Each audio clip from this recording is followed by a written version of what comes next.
বাংলার মানুষের কাছে খুবই জনপ্রিয় একটি ক্যারেক্টার হলো গোপাল ভাঁড়। গোপাল ভাঁড় বাংলার লোককাহিনী আর সংস্কৃতির অবিচ্ছেদ্য একটি অংশ হয়ে আছেন। তবে গোপাল ভাঁড় বাস্তবে ছিলেন কিনা সেটি নিশ্চিত করে বলা যায় না। তবে গোপাল ভাঁড়ের বাস্তবে থাকা না থাকা নিয়ে কিছু তথ্য দেওয়া যায় আপনাদেরকে, যেগুলোর মাধ্যমে তিনি বাস্তবে ছিলেন কিনা সেই সম্পর্কে অনেক আইডিয়া পাওয়া যায়। অনেকের মতে গোপাল ভাঁড়ের জন্ম বর্ধমান জেলার কন্দি বা কৃষ্ণনগরের আশেপাশে, আবার অনেকের মতে তিনি নদিয়া জেলার লোক। তবে বেশিরভাগ হয়তোবা গ্রহণযোগ্য নদিয়া জেলারই হবে। আপনাদের কাছে কোনটা মনে হয় কমেন্টে জানাতে পারেন। সঠিকভাবে কোথায় জন্মগ্রহণ করেছেন তার প্রমাণ্য ঐতিহাসিক দলিল নেই। গোপাল ভাঁড় ছিলেন রাজা কৃষ্ণচন্দ্র রায়ের 1710 থেকে 1783 শতাব্দী এর দরবারের রাজ বিদূষক বা কোর্ট জোস্টার।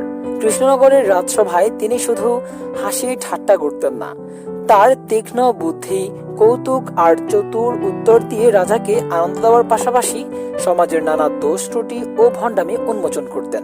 গোপাল ভাঁড় ছিলেন মজারু, বুদ্ধিদীপ্ত, তীক্ষ্ণ। তিনি শুধু রাজাকে খুশি করতেন না, অনেক সময় দরবারে উপস্থিত বড় বড় পণ্ডিত, জমিদার বা ধূর্ত লোকদেরও নিজের মজাদার কৌশল দিয়ে চুপ করিয়ে দিতেন। তার নামের ভাঁড় মানে আসলে বিদূষক বা কৌতুক প্রিয়। গোপাল ভাঁড়ের মৃত্যুর সাল বা জায়গা নিয়ে কোনো নির্দিষ্ট প্রমাণ পাওয়া যায় না। অনুমান করা হয় তিনি 1780 সালের আশেপাশে জীবিত ছিলেন। এখন গোপাল ভাঁড় ইতিহাস না লোককথা, একটা প্রশ্ন থেকেই যায়। কোনো লিখিত দলিল বা সরকারি ইতিহাসে গোপাল ভাঁড়ের সঠিক জীবনী নেই। তবে লোককথা, গল্প, পুঁথি ও মুখে মুখে প্রচলিত কাহিনীতেই তিনি বেঁচে আছেন। গবেষকদের মতে তিনি হয়তো বাস্তবে ছিলেন, কিন্তু সময়ের সাথে সাথে তার গল্পগুলো এত অতিরঞ্জিত হয়েছে যে এখন অনেকটাই লোককথার মতো শোনায়। এখনকার দিনে গোপাল ভাঁড়কে মানুষ এক ধরনের লোকনায়ক বা ফোক হিরো হিসেবেই মানে।